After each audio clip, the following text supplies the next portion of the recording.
আসসালামু আলাইকুম। মানুষের জীবনের সবচেয়ে মূল্যবান যতগুলো সম্পদ আছে তার মধ্যে শ্রেষ্ঠ সম্পদ হলো মানুষের নিজের সন্তান।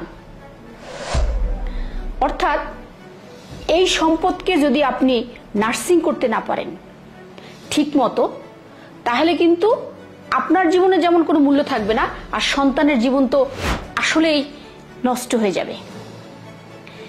তাহলে আমি যদি স্থায়ীভাবে কোনো সম্পদ তৈরি করতে চাই, তাহলে সন্তানের পিছনে আমাকে ইনভেস্ট করতে হবে। কিন্তু একটি জায়গায় আমাকে অবশ্যই খেয়াল রাখতে হবে যে আমরা যতই সম্পদশালী হই, সন্তানকে যেন অতিরিক্ত সম্পদ তার হাতে না দিয়ে দেই। অর্থাৎ সন্তান যেন অভাব কি বা জীবনের সমৃদ্ধি কি, ঐশ্বর্য কি, এটার মধ্যে যেন একটা পার্থক্য করতে পারে, সেই জায়গাটা যেন আমি তাকে রাখি।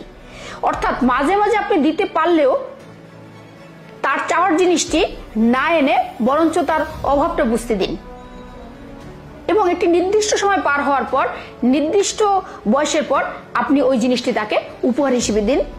তাহলে দেখবেন যে এই সন্তান যেমন জীবনের ক্ষেত্রে পারফেক্ট হবে, তেমনি সে তার জীবন যাপনের ক্ষেত্রেও সে পারফেক্ট হবে।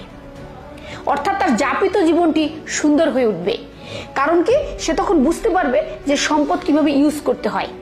আসলে আমি টাকা পেলেই কি খরচ করে ফেলবো, নাকি টাকাটাকে আমি নির্দিষ্ট নিয়ম অনুযায়ী যেটা প্রয়োজন, আমার একান্ত প্রয়োজন, সেই জিনিসটাই খরচ করব।